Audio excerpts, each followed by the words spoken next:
Good afternoon, everyone, and thank you for joining the webinar today. Let's just wait a couple of minutes, waiting for the rest of our participants to join us. Thank you.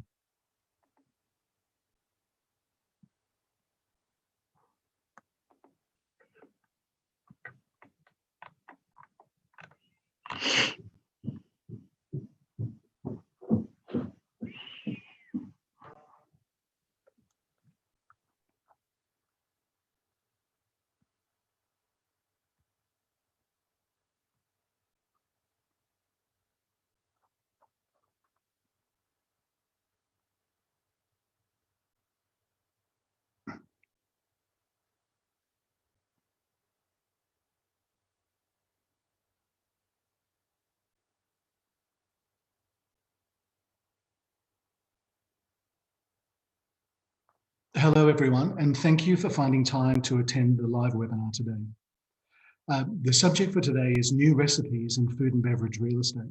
It is hosted by PropertyGuru Asia Real Estate Summit, the tech and thought leadership platform of PropertyGuru, Southeast Asia's leading property technology company, which also organises the industry-leading Asia Property Awards series. This webinar is also streaming on facebook.com Asia Real Estate Summit. I'm joined today by experts to talk about how the food and beverage assets in real estate have evolved during the pandemic and how e-commerce is helping to sustain this important segment. Let me tell you a little bit about myself, your moderator. My name is Stephen Owen, and I'm the chairperson of PropertyGuru Real Estate Summit 2021 Virtual Edition. I am a value management specialist and sustainability advocate, managing director of Quantum Thailand. I've been involved in many projects all over the world. For example, I was the board member of the Burj Khalifa in Dubai, and I've been involved in significant hospitality projects around the world. Most recently, the Raffles Hotel in Singapore that underwent major transformation recently. In terms of the live webinar today, it is, of course, related to the situation that we find ourselves in with COVID.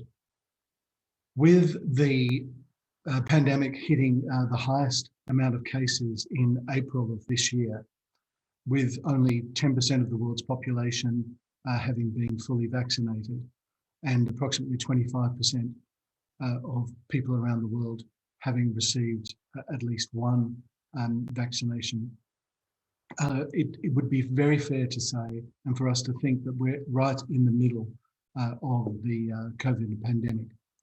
So we've had quite a lot of time to experience COVID and see the effects that it has brought to our sector, the real estate sector, but also very much to the food and beverage sector.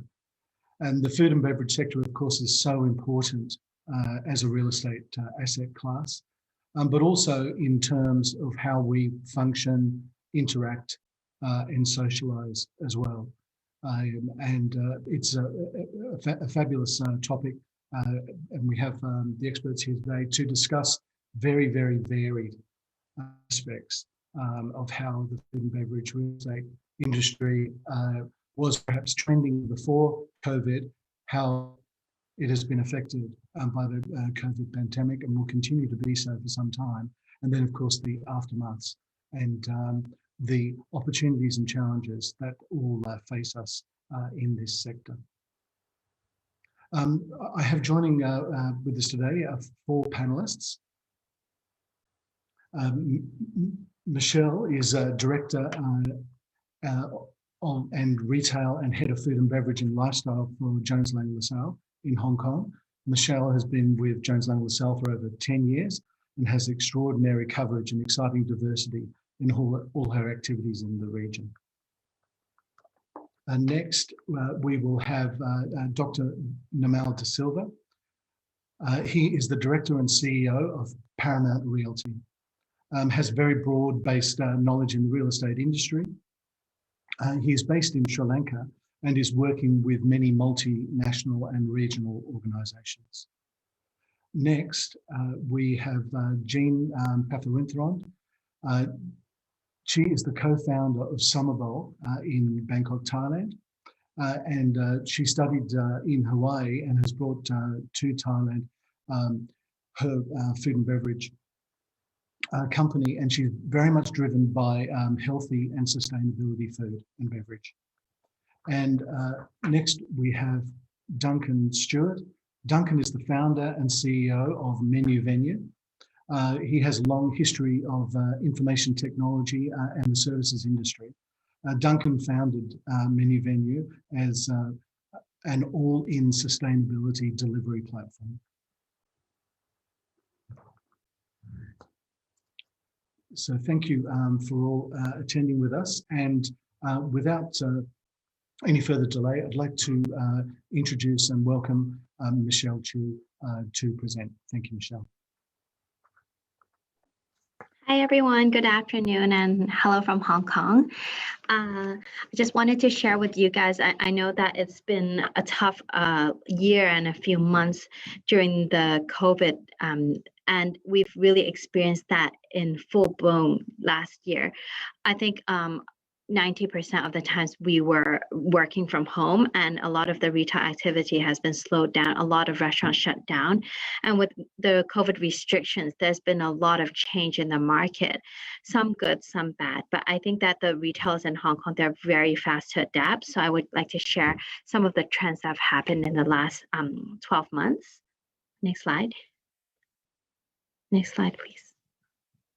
So as a lot of people are not able to go out, a lot of people actually created their own businesses online, and they actually, for example, all of these cookie shops, they attract a lot of Instagram or a lot of social media posts, and actually they just sell online, but the malls recognize that these are really heavy traffic generators, and very key and prime malls actually invited a lot of these operators, which are usually, you know, mom and pop operators, into the most prime locations in Hong Kong to open their pop-up flagships there, so that they could generate more traffic and bring in more footfall. As you can see, these are some examples. They're in the top malls in Hong Kong. If you know Hong Kong, like IFC, Harbour City, Pacific Place, these are the best malls in Hong Kong. Usually they charge up to, I think, in terms of US dollars, I would say the most expensive is around 100 US dollars per square foot. But for these operators, obviously they cannot afford it. A lot of the landlords are charging only base rent with turnover, no base rent with turnover only, so that they can just operate there and bring in more traffic. Next slide, please. Actually, one of the most hard hit operators in the market are fine dining, and Hong Kong is known for its Michelin star and fine dining operators. A lot of the omakase, like Japanese clients, they charge up to 300 US dollars per person for dinner. And we had during the Christmas, Chinese New Year, New Year's Eve period, all of them restaurants have to close by 6 p.m. So what we did was that a lot of these operators, they brought the fine dining experience to home.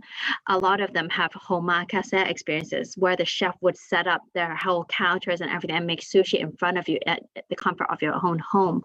Or fine dining restaurants, they actually, they know that it's really difficult to do delivery for fine dining. So they prepare everything and they give you all the instructions, and they even bring the plates to your home, and then they tell you how to finish off the plating and to add the hot sauces and everything, so that you can set up everything and plate it like you would have in their fine dining restaurant with everything prepared for you.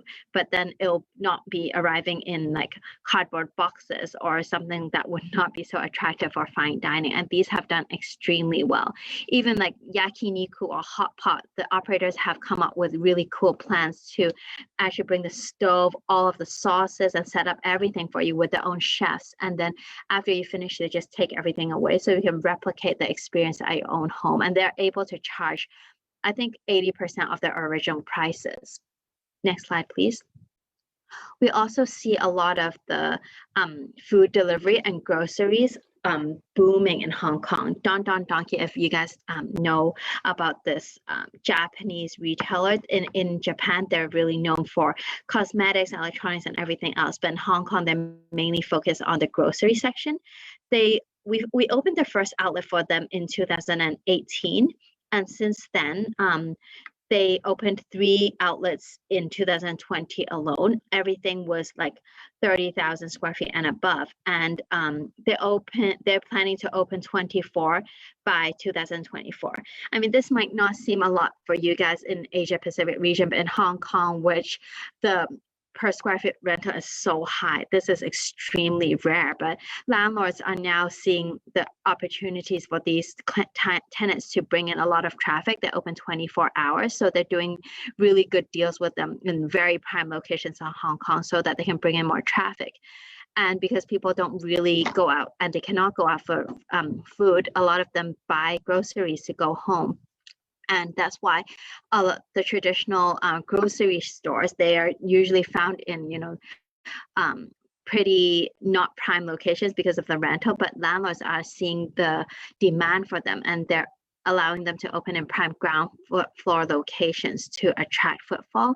And they feel that this could be something that would bring traffic to a mall or otherwise more quiet location.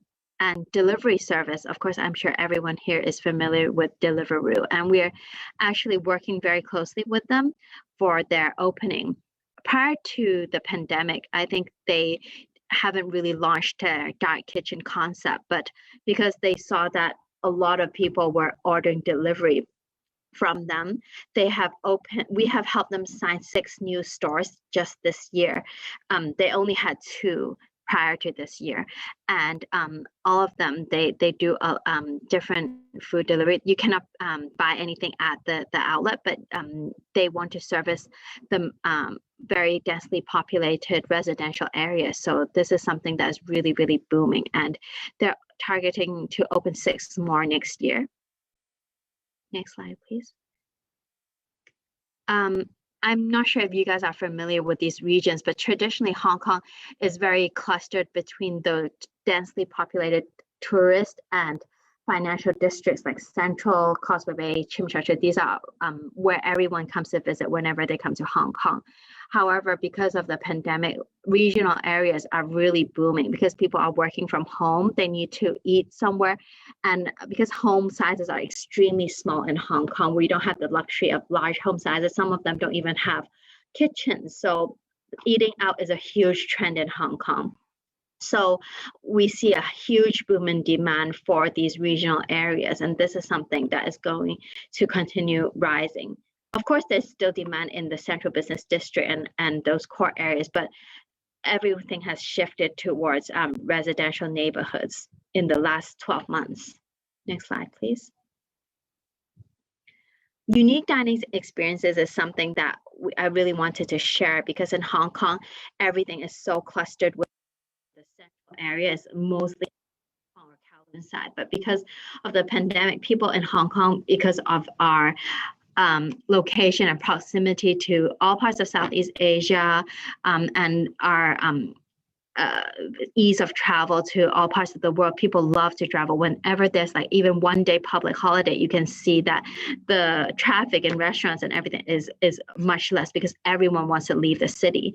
But we cannot do so at this moment. So even really destination locations have been picking up. People are queuing up for these locations in regional areas where traditionally nobody goes to. But because of the pandemic, restaurant operators are willing to invest in these places and make them really nice. Some of them are even making like a Thai style villa and everything in somewhere called Sai Kung. And I went there last week. I had booked in January and the earliest availability was June, and they are charging $200 US dollars per person, and they only take 10 people at one sitting. And it's really amazing because it seems like you're traveling to Thailand, where people are just really, really desperate to go out and experience these kind of things. Hong Kong is a really busy city. I'm sure like Singapore or Bangkok, you guys may feel the same, but you may be more closer to the rural area. In Hong Kong, we don't have a lot of that. So, all of these experiences are really, really popular these days. Next slide, please. Big space users, they are very, very lucky in the pandemic, because in Hong Kong, landlords hardly want to lease places to, food halls or grocery stores and stuff like that, because the per square foot rental that they can afford is really low. However, because these are revenue and traffic generators, and they understand that people will spend more time looking at lifestyle products compared to retail, they have been so flexible during the pandemic and have allowed these big space users to creatively use space.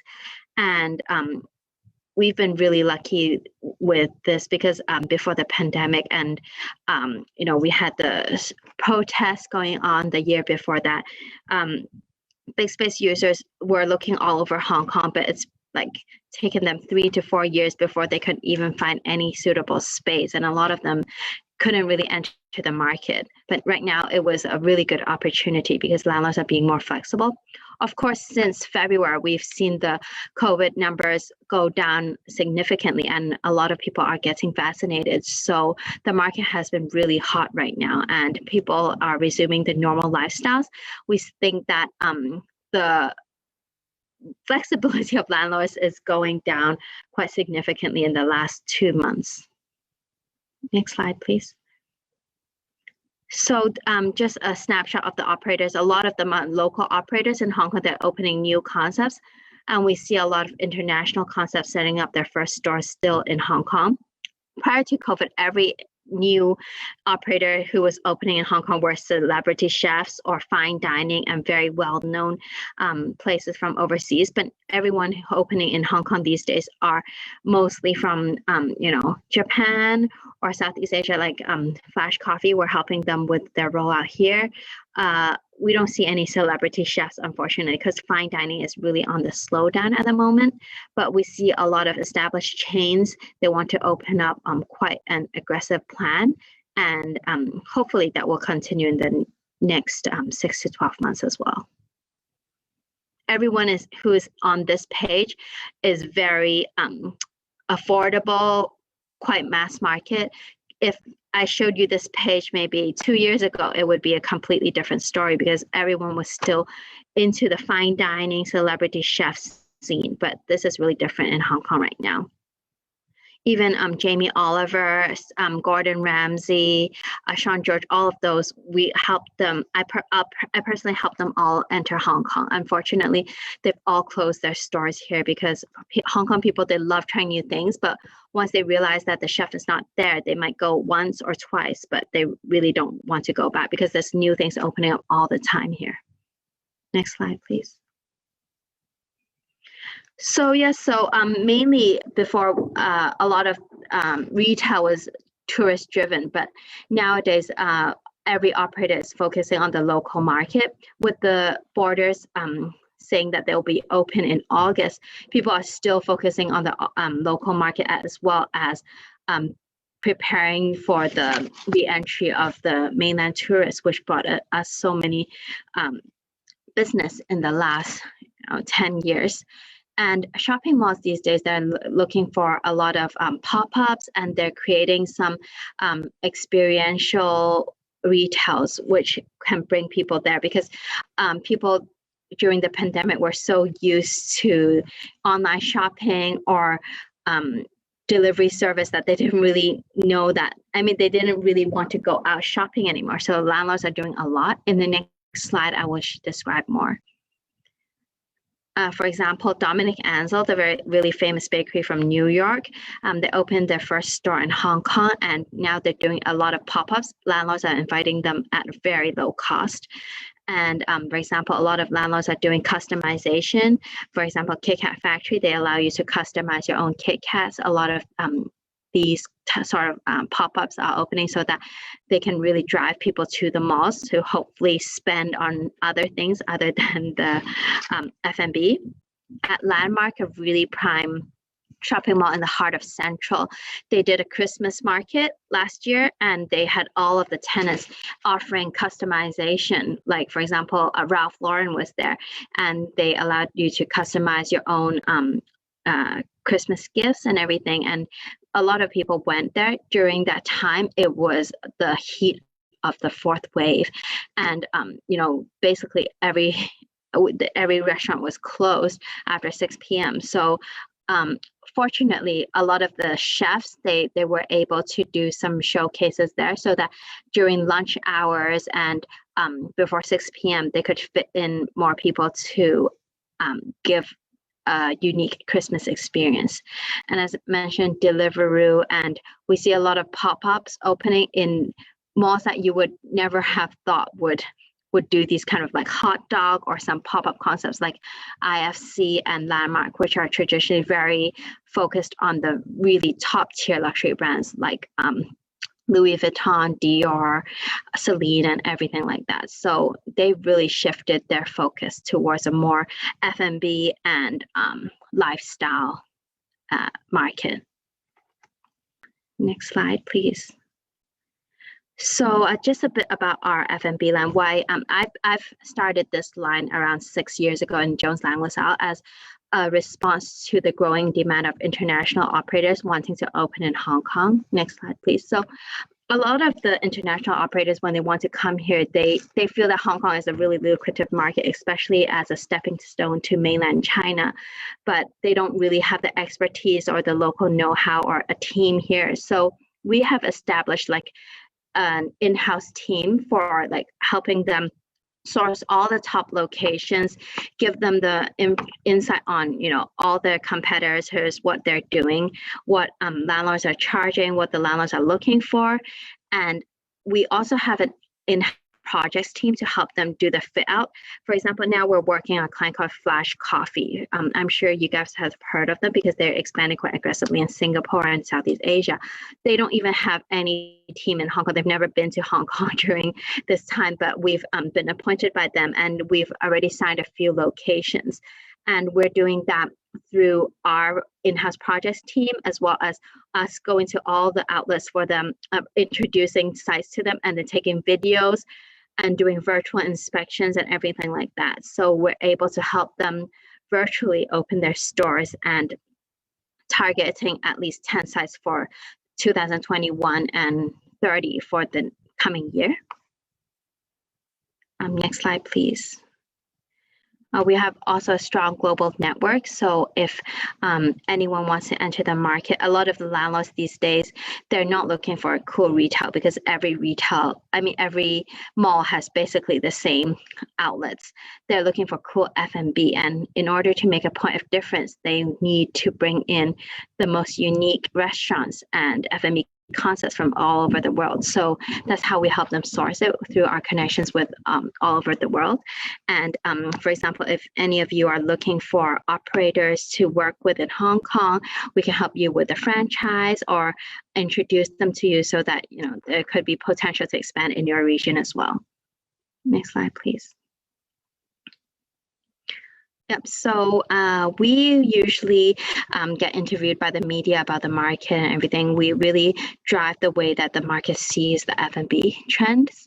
So we're the top in the market, and we're known for F&B specializing in retail because everyone else is doing retail leases only, or they don't really specialize in that. So in order for us to know about the licensing and everything, this is something that we really pride ourselves on. And I think that concludes my presentation today. If anyone has any questions. Well, Michelle, thank you so much for that.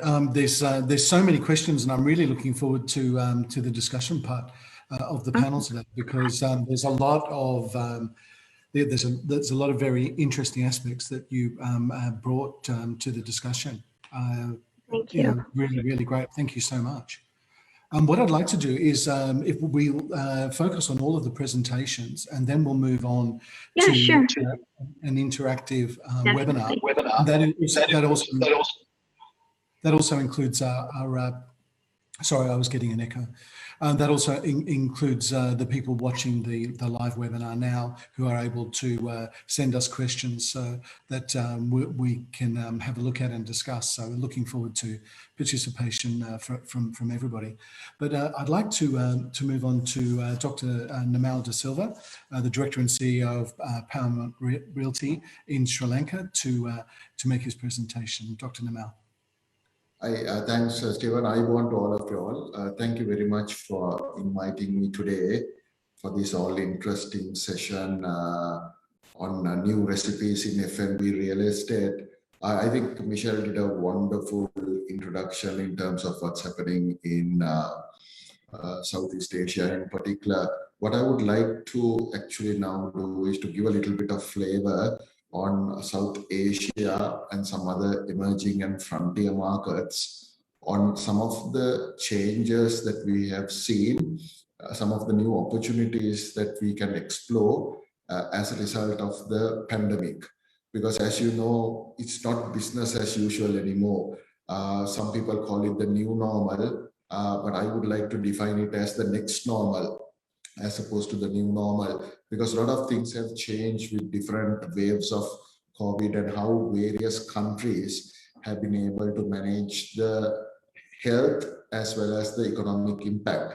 Now, when you look at real estate and food and beverage industry, very broadly, my definition on the food and beverage industry will include your typical restaurants, your cafes, your social clubs, bars, pubs, etc. Anything to do with food and beverage, either off the shelf or on premise. And if you look at majority of the countries in this part of the world, we've seen challenges both from a landlord perspective or a property owner perspective, as well as a typical entrepreneur or restaurateur as well.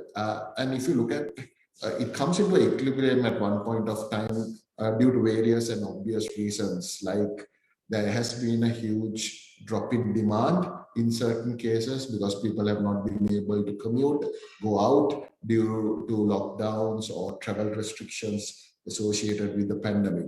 And most airports have also been closed, where borders have been closed for people and tourism to happen.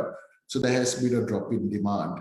And then as a result of extra precautions for social distancing norms, and protocols and health guidelines in various countries, we've seen pubs and restaurants in particular, initially they had to conform to certain social distancing norms of, for example, 25% occupancy only at any given time or 50% occupancy at any given time. But now we've seen in certain countries a temporary halt of people actually going and dining in. Of course, as a result of that, landlords also have been severely affected because restaurants, cafes, the beverage industry have been really struggling with cash flow issues, not being able to pay rents. How do they pay utility bills? In certain countries, government intervention have come in and given various banking facilities, capital moratoriums, or interest deferments, and at times even grants as well. But if you're a restaurateur and if you are putting a huge amount of capital, how do you actually forecast in this new normal or the next normal is something that I would like to dwell in the next few minutes. Now, similarly, there have been various industry groups putting in pressure to regulators as well as governments and policymakers to see what best they can derive as a support mechanism to keep their business survive during this pandemic. But on the other hand, you need to also relook into your business model. And primarily from my perspective, looking at South Asia and Southeast Asia, yes, there are a lot of opportunities. Yes, Asia is the next growth haven. There is no doubt about that. A lot of economic activity will happen. The demand for high quality food and beverage will always be there, just like what Michelle explained. We are ticking all the boxes when it comes to future demand. But from a current perspective, this is really pushing landlords and restaurant owners or cafe operators, beverage industry professionals to think out of the box. what type of solutions have they done? And based on our consulting experience in Asia, we have seen a number of significant changes. The first thing is we've seen restaurant owners significantly changing their business model. So some of them have moved permanently from on-premise to off-premise. So they're purely focusing on takeaway and delivery service only. We've seen fine dining restaurants who had rather elaborate menus now condensing their overall menu to help their supply chain, to better manage their supply chain and the working capital requirement. We've seen a huge advent of technology usage, not only in terms of ordering food or beverage, but also ensuring the last mile fulfillment of that as well when orders are placed. So we've seen them significantly changing their business model. And in my humble opinion, over the next 5 years, some of these changes that we've seen will become permanent changes in the business model. So if you're a typical restaurateur, you will definitely need to rethink whether your business model that worked 5 years ago, whether it will be relevant, A, and B, if it's going to be relevant, how sustainable it's going to be moving forward. The second issue is that we see a lot of new opportunities on collaboration. A concept that I like to introduce is what I call a kitchen as a service, just like we call software as a service. Because if there is so much of equipment and so forth of a restaurant or a hotel, which they cannot run at full capacity, can they share those equipment with any other restaurant or any other food service provider? Some people call it a cloud kitchen, but that's not a new concept. It's been there for a while. The kitchen as a service that I call it is a slightly different phenomena because the model per se is totally different. It allows you to better manage your supply chain, better manage your cash flow, and also manage the peak versus off-peak demand so that you have better capacity utilization. It also enables you to partner with non-traditional prospects. A case in point in Sri Lanka is on the fact that if you are a restaurant owner, typically you would go with a Uber Eats or we got a local equivalent called Pick Me Food in Sri Lanka. But now there are a lot of last mile fulfillment partners who are able to support you on that endeavor. So instead of paying high margins for a typical food service delivery partner, now you have more and more options to explore to bring down your overall costs down. So I see that as a huge opportunity, and incorporating that properly to your business model can give you long-term benefits. Similarly, on the collaboration point of view, another change we've seen in South Asia and Southeast Asia in particular is that we've seen collaboration possible from technology as well. So you don't need to now build the technology yourself. There's enough and more people willing to come on a revenue share model as opposed to buying off the shelf or customizing it, and you can collaborate with them to be able to go into market quickly.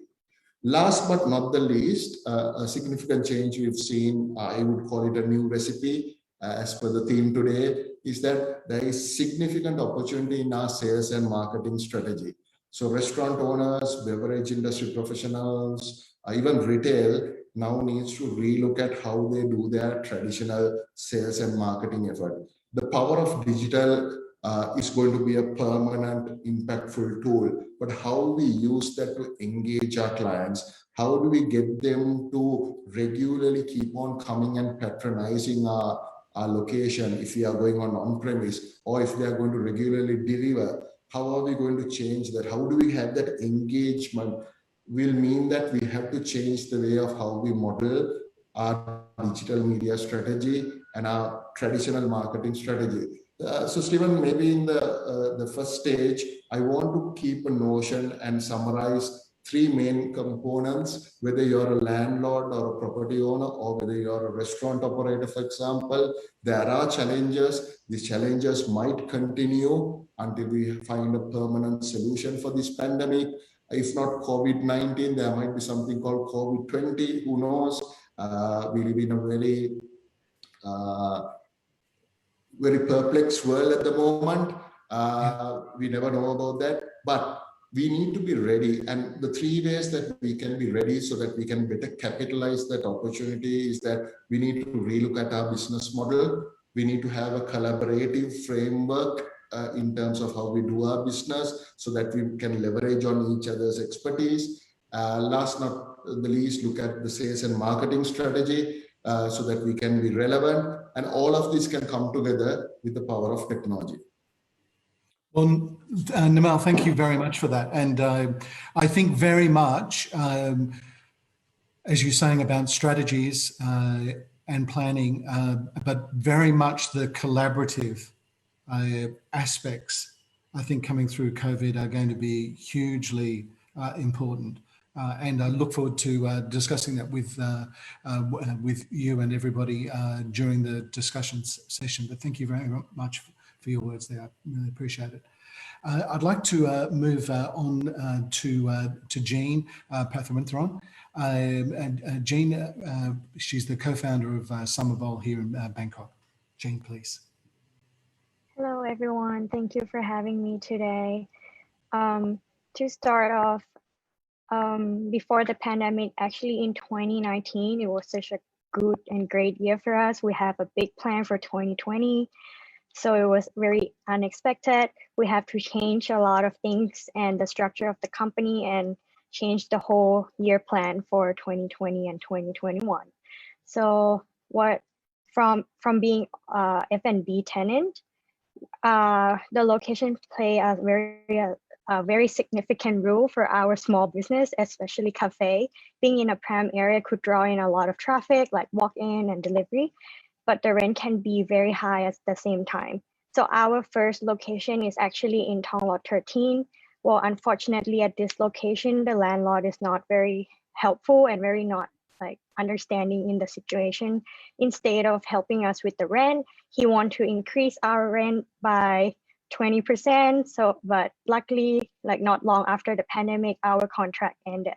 So we take this chance and opportunity to find a new location that's bigger, in a better location, more parking, and also only 70 meter away from the old location. So our loyal customer can still come. And during this situation, we are able to negotiate the price down a lot from its original price, which we get a very good deal. And the second location that we also have to move because it was in a mall in a prime area in Siam Square 1. So at this location, the problem is that the government locked down and they didn't allow anyone to enter the mall, only delivery man, and only allow people to go to the supermarket. And for this location, more than 80% of our income actually come from walking in. So it's actually affect us a lot. And then we move this location to a standalone shop because first it's less fixed cost, and second, customer can come at any time because we have parking and it's still in the area that there's a lot of people living in it and there's a parking. So for both shops, we reuse most of the decoration equipment like as much as we could to save cost. Next slide, please. So actually we face many challenges. For one of the most important one is that there's less walk-in and then we have to do more delivery. But our main product is actually smoothie bowl, acai bowl base. So it's very hard for us to like deliver the bowl without melting, but still want to be sustainable and want it to be photogenic. So we decided to put in a paper bowl, and for drink we use a glass bottle or paper cup for ready to drink. And another challenge that we face is that more than 50% of our customer are actually foreigner and expat that live in Thailand. So after the pandemic, a lot of them, after a couple months, a lot of them moved back home. So actually it was a problem for us in the beginning, but this also lead to another opportunity for us. Next slide, please. We we do notice that a lot of Thai people are now more health concerned, and they're seeking for an alternative food and snack that actually benefit their health. So during this time, we try to create many new products that actually can attract all customers to repurchase. And at the same time, we want to reach out to new customers who don't know our product yet. For example, we put our smoothie base in an ice cream cup, which can be used as ready to eat, as an ice cream, or as an ingredient to make their own smoothie bowl or smoothie drink at home. We also sell a lot of our ingredients like coffee bean, granola, and all the butters, which the granola and butter are homemade. We sell in a larger portion because now they are moving back home so they can share with their family and have a more cost efficient, because right now everyone is price sensitive. Next slide, please. So how do we manage during COVID-19? Since our both location are in the prime area, which is in the city, a lot of our customers are actually living in the condo or apartment. They are renting out, they rent the condo and apartment because they work in the city. But now, since they have to work from home, a lot of them are actually stopped renting the apartment and they move back home, which their house is mostly out of the city. And some people even move to the countryside. And when they were in the city, they actually order our food by delivery app. But since they live very far from the city now, we have gathered a lot of feedback from our customer that they still want to have our product, but they couldn't buy it because there's no delivery app that deliver that far. So we have our own system to make it easier for them to order the snack to the house. So they can actually order with us directly through Facebook, Instagram, or Line Official. We also give them a much better deal when they order with us, because we want to try to avoid losing GP to delivery app at the same time. We also call messenger for them for their own convenience. And for people who live in the countryside, we hire a logistic company that can deliver in a temperature control truck, which will take only 1 to 2 days. Even though with delivery, we try to be as photogenic as possible, because when the customer receives the product, or even food blogger, when they like what they see, they post it on their social media, and then when they tag us, it's help us marketing and promote our brand, and also raise our brand awareness. Next slide, please. So what I have learned from this situation is that always be prepared for the worst. You're not living in the bubble all the time, even though you have a big plan ahead of you, and plan your cash flow very, very carefully. This one is very important for a small business like our cafe. And also try to look out and take care of yourself, because here in Thailand, we don't get the support that we need, not from your landlord, the delivery app, or even the government. So believe in your team and yourself that you can do it, and keep going, continue making and try to achieve your goal. Try to do something different and be different from your competitor. And in every crisis, I believe that there's always a good opportunity, but you just have to look for it, and just don't give up, keep going. Thank you. Well, thank you very much, Jean. Yeah, it's very telling that one of your slides spoke about management and survival. It really does tell the story of what people are experiencing, and that it's very difficult. And I think your message of always be prepared for the worst is really right. And when times are good, it's so easy to not be thinking in that way, and it's a really important message. And so is don't give up. You're exactly right. Learn that the hard way. Yes. Yes. No. Absolutely. And well done, you. And look forward to picking up on some of those points in our interactive discussion. You also spoke about the adaptation. Utilising technology, and that was a very good lead in for Duncan Stewart, who's the CEO and founder of Menu Venue, and I'd like to hand over to Duncan. Thank you.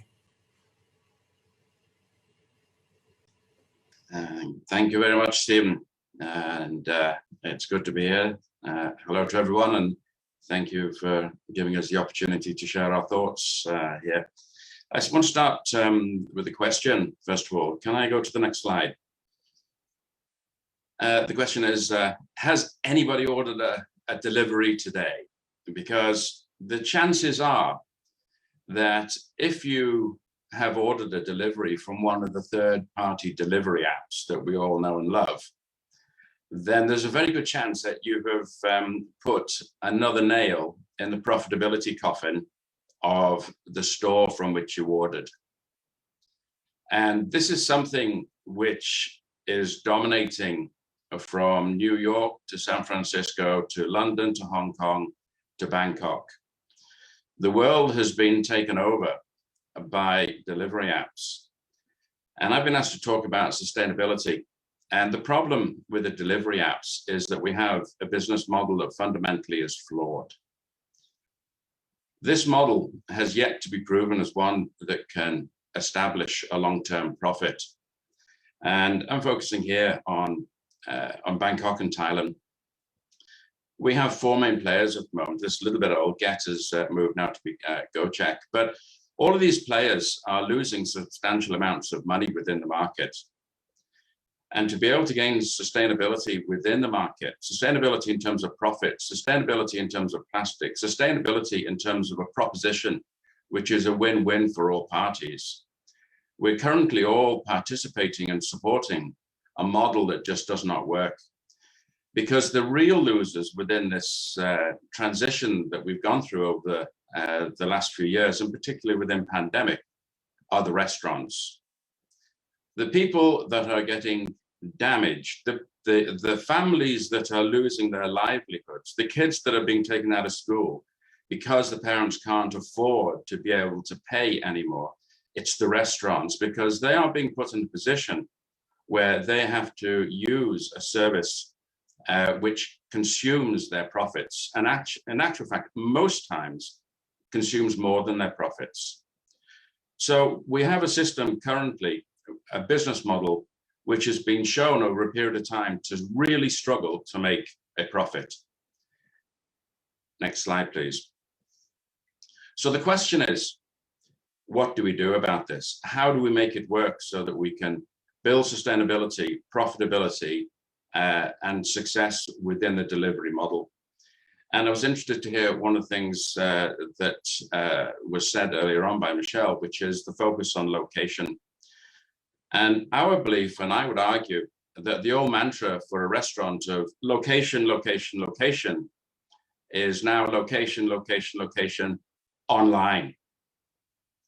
And that any restaurant that doesn't become digitally aware is failing in the opportunity to be able to seize the chance to be able to build a future. It is about location, it is about menu, but it is also now about personalization. It is about relationships.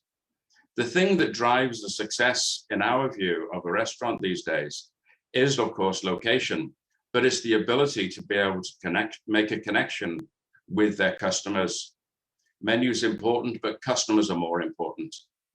You have to have a great menu.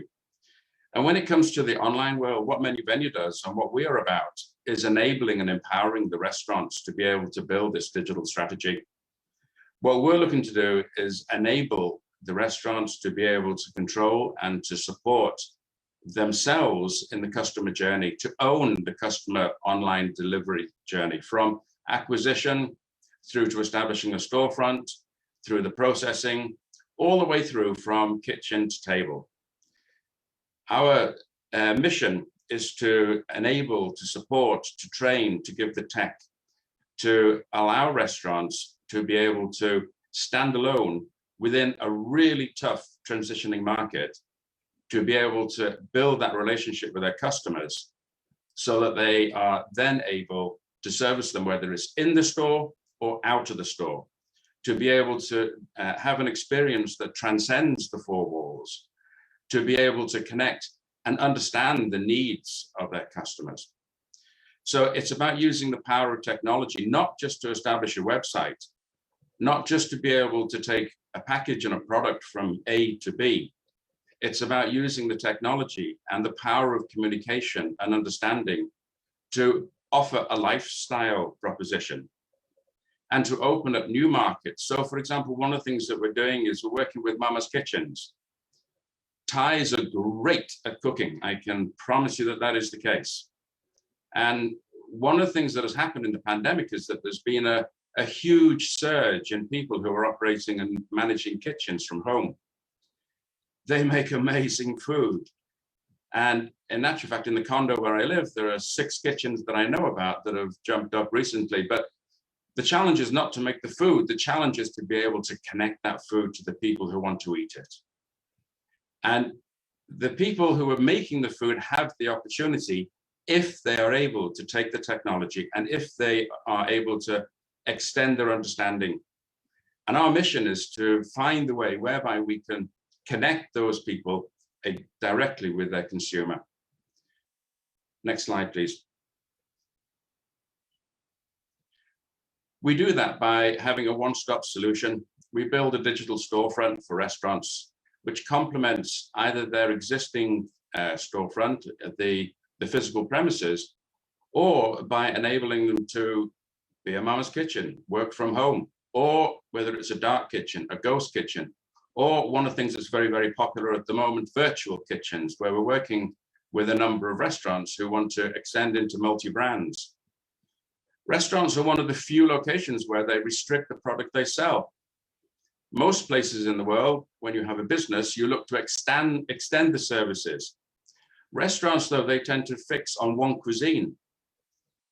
But I can take you to restaurants that are doing $1 million baht, $30,000 a month, and they are operating out of an existing kitchen.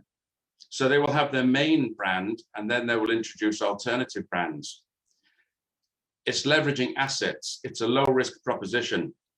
And there are opportunities here where restaurants have the ability to be able to connect with their customers, because I might want a pizza today, but I might want Thai tomorrow. And they can leverage that relationship and extend it into different cuisines in different ways. So there are absolutely substantial opportunities within the sector for restaurants if they think a little bit laterally, if they're giving the support and the technology, if they're given the guidance and the training to be able to take their effort, their time, and their ability to be able to organize a menu and cook and open up significant new revenue streams that can change it from something where they're dependent on handouts or on the government to one where they're in control. They can proactively build a new food service business. It's not about the restaurant, it's about a food service business in our view. And the next slide, please. One of the things that we think is absolutely essential in terms of sustainability and the approach is that we take a community approach. We think that social is really important, and we think collaboration and partnership is an essential requirement going forward. At the moment, it is the big apps that are dominating, and they are driven and supported by huge financial forces. And one of the ways that independent restaurants are able to compete and able to respond and able to react is by working together. So for example, Menu Venue has developed the lowest cost solution, delivery solution. Our cost to the restaurant is 30 baht within a 3-kilometer radius, which is half of the traditional logistics companies that are out here. And we've done it by utilizing existing resources within the market. For example, local taxi riders. And we do this on a shared community basis. So we've created the technology. We drive the ideas. We build the relationships. We create the function, and then we connect it and link it in with the restaurants, enable the restaurants to connect into the facility, which means that they are able to compete on an equal basis with the big boys. Next slide, please. And here is an example. When I used to travel about 30 years ago, I go from country to country. one of the things that gave me an indication of the financial situation was the price of a McDonald's. So I'm using here the price of a Whopper. There is a well-known delivery company called 1112 within Thailand. They own Burger King. And on their website, if I want to buy a Whopper, I have to pay 189 baht. They get 139 baht because they will have 50 baht delivery costs. I can order that Whopper for 169 on Foodpanda, which means as a consumer, why am I going to go to 1112? So it is very difficult for 1112 to be able to compete in the marketplace because they are 20 baht more expensive. This is their product, but we have a third-party delivery app that is able to, for whatever reason, sell at a lower price, and consumers like lower prices in the main.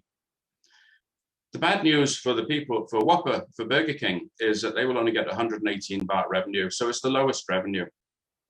However, by moving to a delivery where there is an order direct solution, now we can create a totally different proposition. So with a little bit of reorganization, with a new business model, with the ability to be able to look at how we connect with the customer, through Menu Venue, they're able to deliver at 169. So now, as a customer, I'm happy to buy because I'm not having to pay a premium. But the good news is that the accountants at Burger King are going to be happy with the fact that they've got 139 baht. So it's a win-win situation. It's a win for the customer. It's a win for the restaurant. And it is a win in terms of sustainability because it's a model that will support the community. Delivery is killing restaurants. 60,000 restaurants in Bangkok recently closed. It's a phenomenal damage that is occurring, and it's on a worldwide basis. So sustainability comes through profitability, and profitability requires an online, an ability online to be able to sell. It needs a rethink and a new business model for us to be able to achieve that, in our view. And our mission is to partner with restaurants, with hotels, with F&B outlets, to be able to do the sort of thing that Namal was talking about, to reimagine the business model, to reconnect, and mostly to put the customer first, to enable a quality of service, flexibility, value, convenience, and to be able to suit my lifestyle, to give me great food when I want it, how I want it, in the way that I want it. That's the future in our view. And thank you very much for listening to me. Well, no, thank you, Duncan. No, it's really good, and it's great to see how you are and how actually everybody is helping in these very challenging times. It's extraordinary, and it does need adaptability and flexibility and ingenuity to be able to get there. We're due to finish at 4 o'clock, but I'm going to beg an indulgence of everybody to say that we will run over a little bit on time so that we can have a discussion now. We've had some questions come through from our webinar audience, which is wonderful. And if anybody wants to send some through, we can deal with those as well. Just while people are doing that, I thought that maybe a very interesting question is, what will be the most profound change on the food and beverage sector long after COVID has left us? And for me, I think one of the most interesting things, and in some ways surprising, has been that people have experienced and have had to, through legislation, etc., work from home more. And I think that is something that employers are going to understand, that their employees can work from home.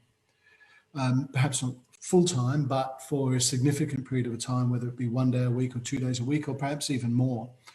And how much that's going to affect, well, the whole real estate sector, but also very much the food and beverage sector in relation to not only perhaps reduced demand in normal city centres and business centres, but also the decentralization of food and beverage, people maybe going out perhaps even more to food and beverage venues because the socialization that they used to get through their place of work, they get less of. And so therefore, perhaps there's a significant advantage there. But I'm not sure what you our panelists think about in relation to, what will be the most profound change after COVID. Does anyone Maybe I should go first. Oh, Yeah, I'm sorry. Sorry, I saw a question from one of the attendees, which is kind of related because they said that as people are getting more accustomed to ordering online and they can replicate a lot of the experiences at home, will that really change the way that the businesses of restaurants they operate? And actually, I also asked myself this question. I was thinking, would I be out of my job by this year? Because last year it seemed like everyone was ordering online. The food delivery as well as the grocery sales was increasing so dramatically. Everyone was suddenly like amateur chefs.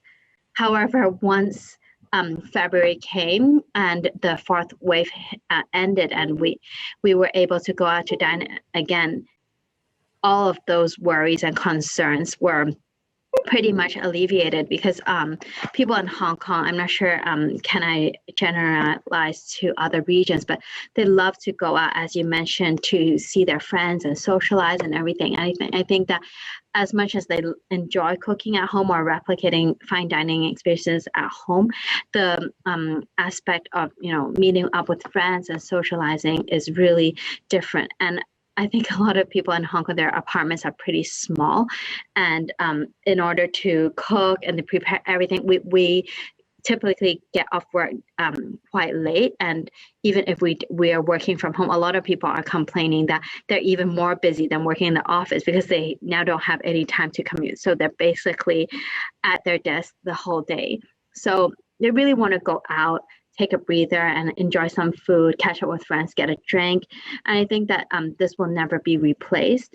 That's why in the past few months, we've seen a lot of the larger F&B operators actually expanding more aggressively than they had before COVID because they thought that is a prime opportunity to take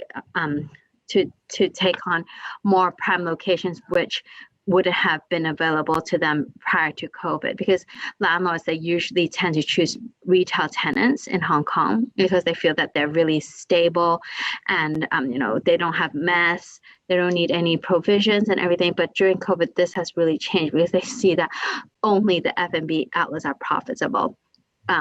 Retail, everyone can just buy online and they can even return everything online in the comfort of their own homes. But to eat at a really nice restaurant, enjoy the experience and everything is totally different. And I think it's really hard to replicate.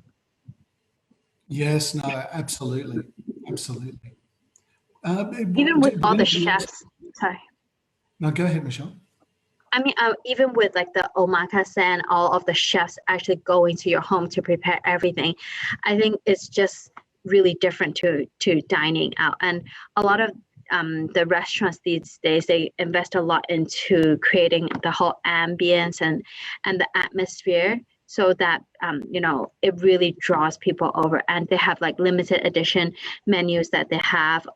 They changes quite regularly so that it can keep on drawing people back. Where I know that for Deliveroo, they have some limited edition menus for Deliveroo, but it's kind of different from eating at the actual outlets. So once the restaurants opened, they had like full bookings for the coming like 3 to 4 months. And it's not rare that restaurants are booked up until the end of this year. We had a omakase client. I was just helping them opening a new shop, and my colleagues knew that, and they said, "Oh, can you help me book a space?" And I asked them yesterday. They said earliest availability for lunch is next May.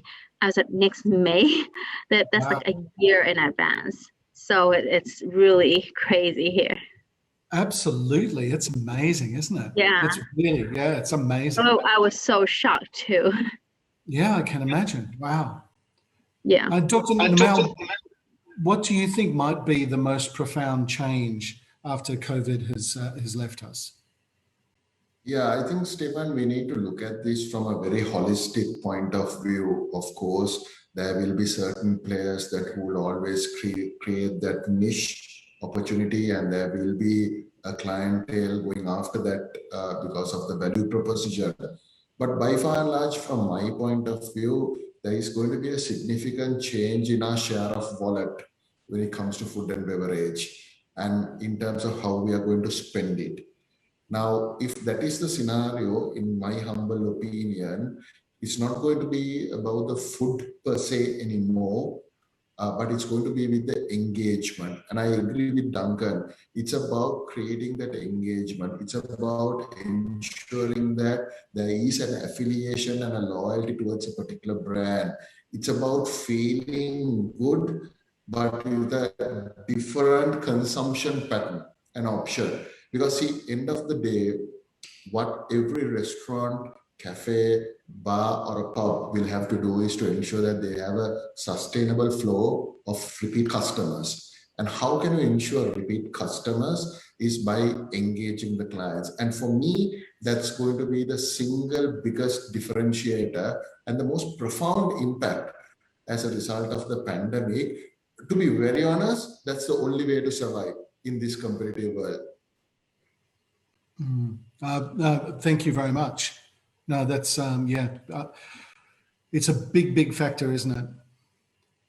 Jean, same question to you about what do you think the most profound change will be? And also, from our audience, we've had a question about your experience as a small business owner. You've pushed through the pandemic, but you've also been strongly utilising sustainable packaging. And even before COVID, people were hesitant, and I think many organisations must still be hesitant because they're not using sustainable packaging, which is a real shame, to say the least.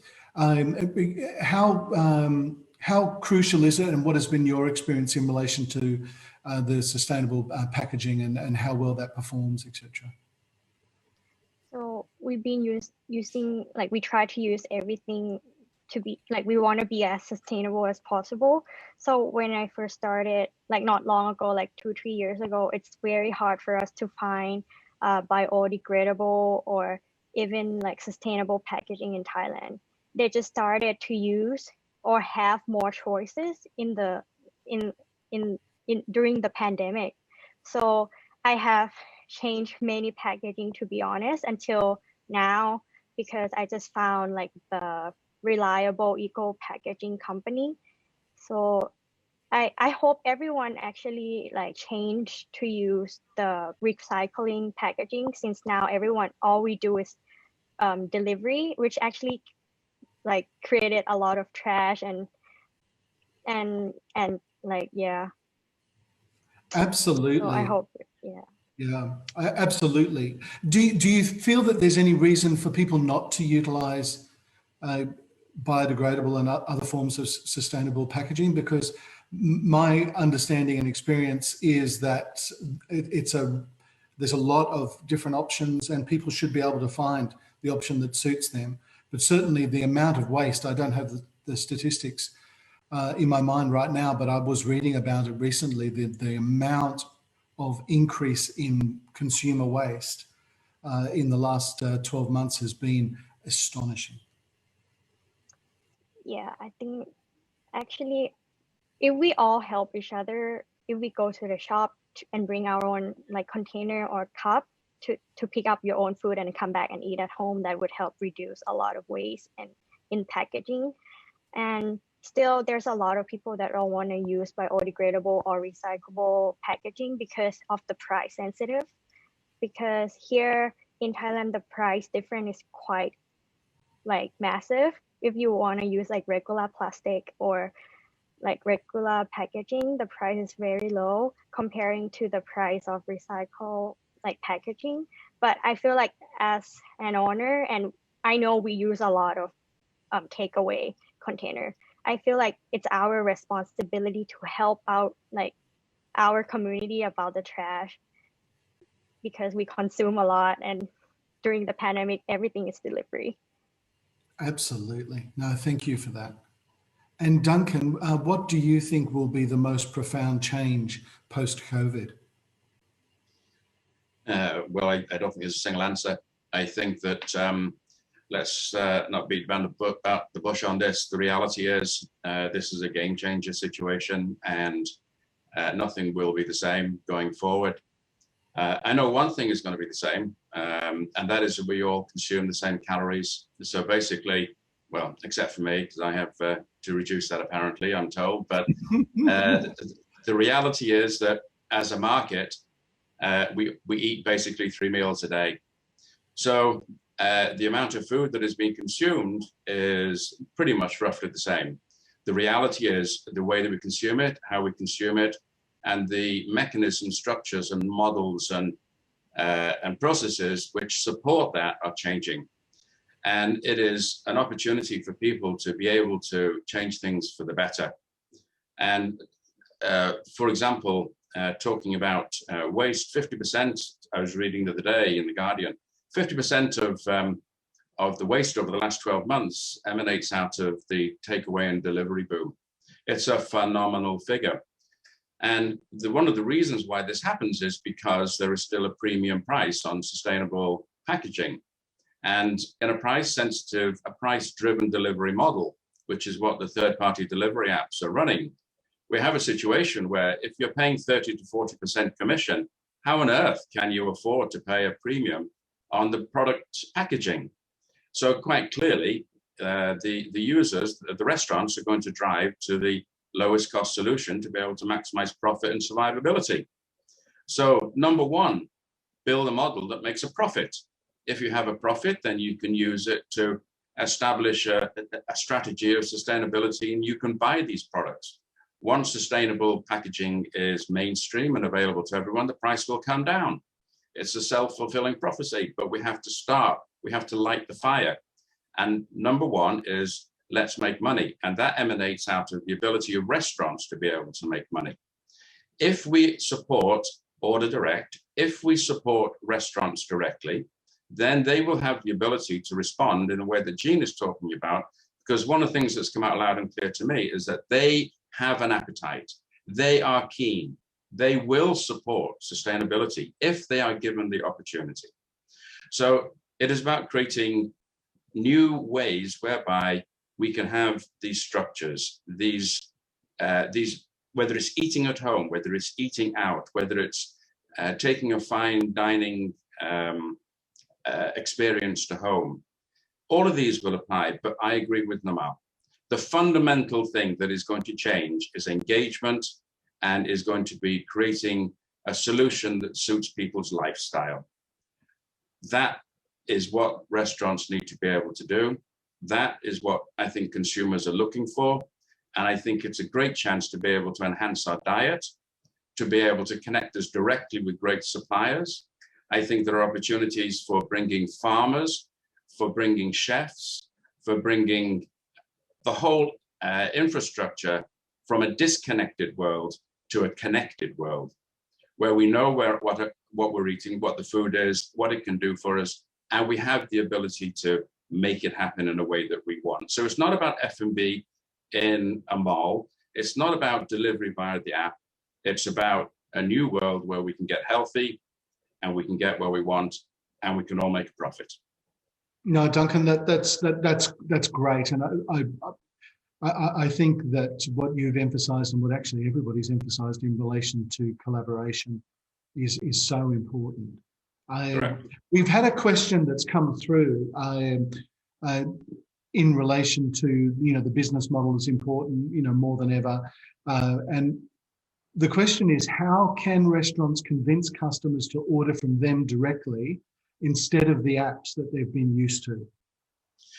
That is a great question. And that is the one that I hear every single day, multiple times. And the reality is that what it takes is a new way of thinking. So there are two types of restaurants in this world. There are restaurants that have a database, and there are restaurants that do not. A database is not something that is there to be utilized in a sort of negative way. A database is an opportunity to build a relationship. So what restaurants need to do is focus on customer acquisition, but more importantly on customer retention. So what we do with restaurants, the reason actually that the restaurants use the big delivery apps is not delivery, it's customers. The reason that the restaurants rely on them is because they struggle to be able to use social media and other marketing mechanisms to be able to attract the customers. But that is the whole point, because if the restaurant can put a bum on a seat, if they can make a connection, if they can engage, then they can use the power of loyalty, and they can use the innate laziness of individuals to choose their preferred place. If I like a pizza place, I will continue to go to that pizza place. If I like a burger place, I will continue to go. And restaurants are in a unique position to be able to leverage this loyalty and this desire not to take a risk with the food that we have, to be able to build those relationships. So restaurants that use new technology, new techniques, new systems, new marketing strategies, and focus on building personalized engagement relationships will find that they will very quickly rely on the one thing that we all do, and that is recommendation. The power of growth within a restaurant is to turn 5 customers into 10, into 20, into 100, and to do that by using great service, great experience, and people will talk about you. That is the way that we provide the technology and the strategies that enable them to do that. It's about education and training. Terrific. Thanks so much, Duncan. That's great. Michelle, we've had some questions that have come through. One question is, do you think that food and beverage leasing arrangements will change after our collective experience in 20 and 21? And another question is from Andrew, and it's in Hong Kong. Would you be able to share some sentiments of landlords and their take on the future of their asset and how they're planning to tackle the pandemic in terms of returns short and long term? Thank you, Andrew, for this question. I think it really depends on whether the landlord is like a portfolio landlord within like looking after shopping malls, or whether or not they are strata, title, street landlord. Because for a lot of the landlords in the shopping malls, definitely in order to become competitive these days, they need to have a very good F&B mix, because this is the thing that really differentiates them from the other malls in Hong Kong. Everything else in terms of retail is, as I mentioned, chain stores. And I'm sure that you've all been experiencing that in other parts of the world as well. So in order to draw customers, they really want to have like the latest F&B concepts or limited edition versions of a cuisine that you can only get in their specific mall.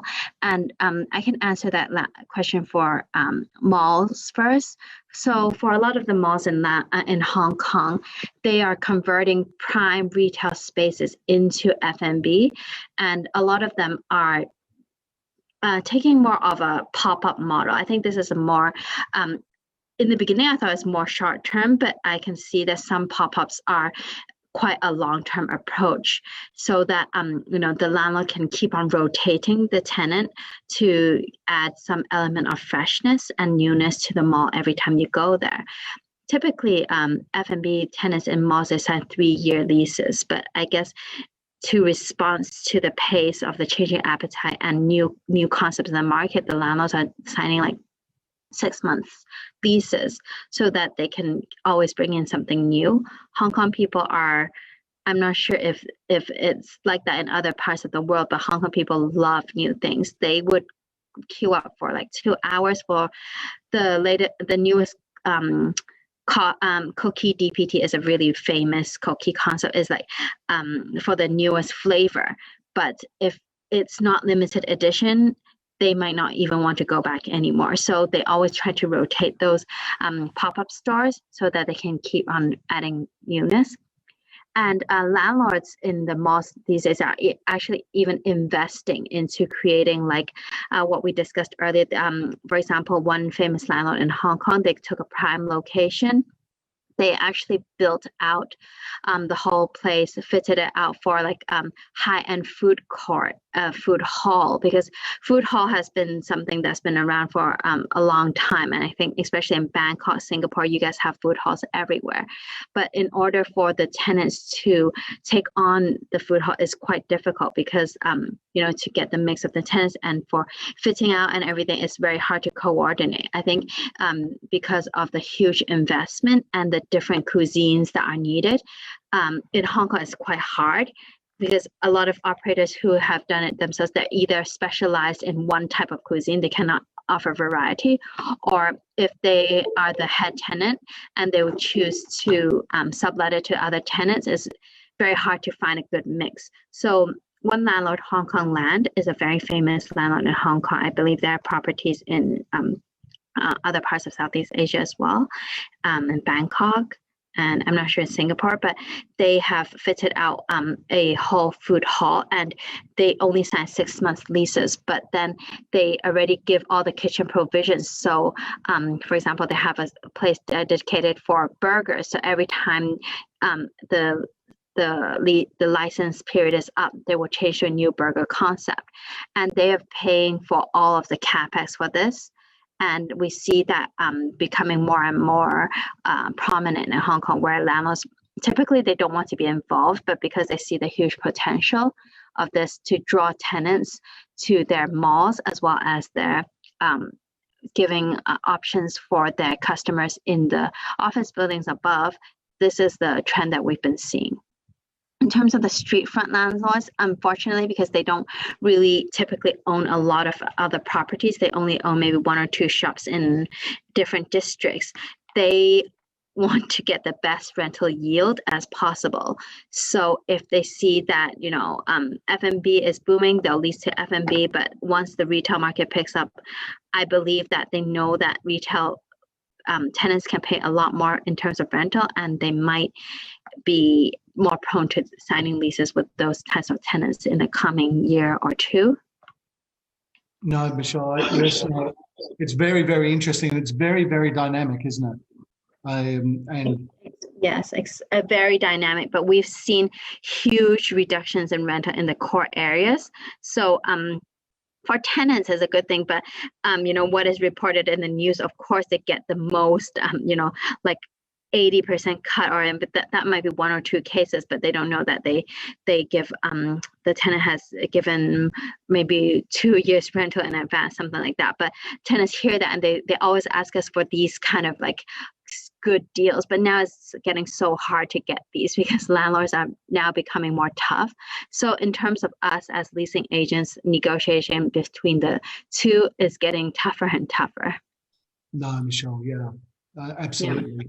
Jean, your experience sadly was not for lower rentals and a good deal, but it's meant that you've changed location and it's meant that other dynamics, you said that you really like the location, the new location.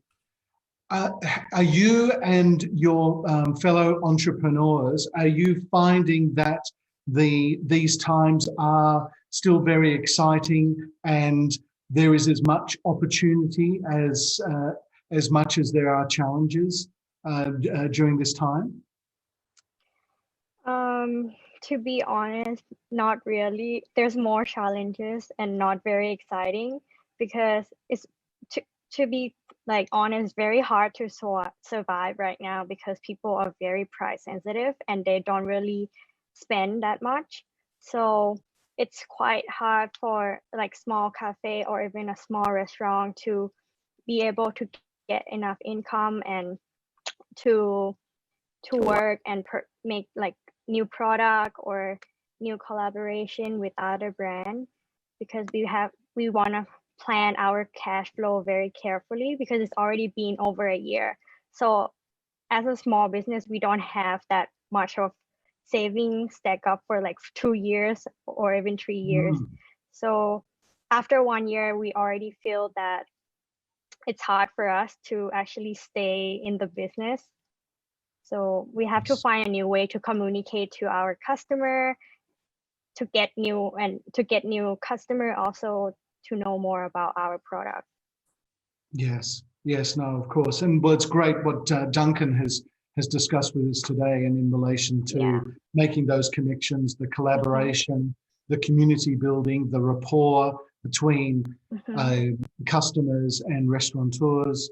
And it's so very important for that to happen.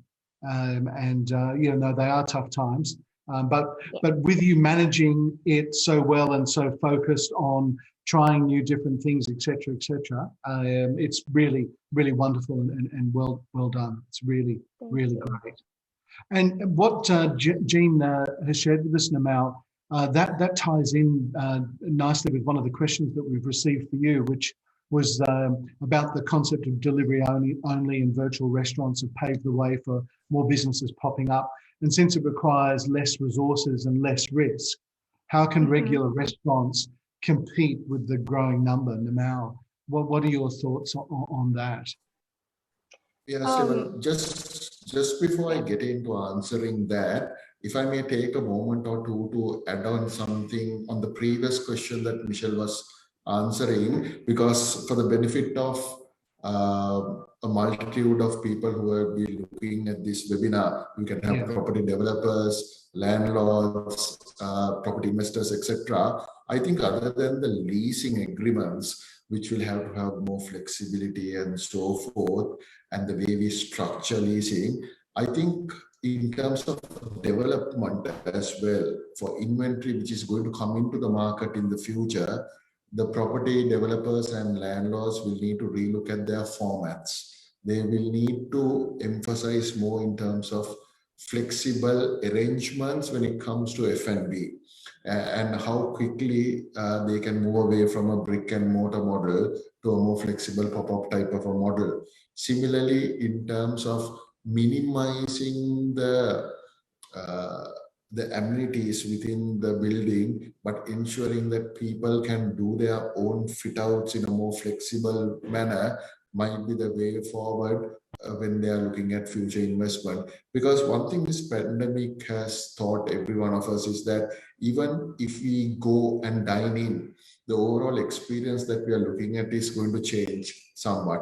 And in my humble opinion, I think even the franchising models are going to change. Gone are the standard formats, and there will be newer and newer formats coming in even to support those particular real estate opportunities. So coming more specifically to your answer, I think yes, it is now very easy if you're a good cook, even like Duncan mentioned, to come on a virtual platform and take it home, so as to say. But again, it depends on how you are going to interact with your client. Can you consistently deliver the quality of your product? Are you working with the best possible delivery model? Can you survive the external shocks in the market? And it can't be a passing fad. If you are going to be virtual, it has to be your business model, which means you need to be ahead of the game. You need to be consistently different in what you do. And more importantly, you need to identify the hidden gems or the gaps in the market if you are to truly stand out in this globally competitive environment. Yes, it's easy to come in, but it's much more tougher to survive and continue a sustainable business. Absolutely. No, thank you, Namal. It's no, thank you so much. We've gone over time, and I was given instructions to make sure that we finished at 4:30, and it's almost that now. Have we gone off live? I'm not sure if we've gone off live. So I was going to wrap it up by saying that, as Duncan said, it is a game changer. This really is a changer. As Namal said, we're facing a next normal. As Jean said, don't give up. And as Michelle took us through all the very interesting dynamic changes that are happening. So thank you very, very much for joining us and your insights on the panel. Thank you to all of the audience, and thank you for staying back with us for the extra time. Really appreciated it. This webinar has been hosted by PropertyGuru Asia Real Estate Summit, and there's a series of webinars happening each month during the course of this year. And also in December, of course, we have the Asia Real Estate Summit. which we look forward to you joining us. So thank you very much to everybody, and we'll see you at the next webinar. Bye-bye. Thank you.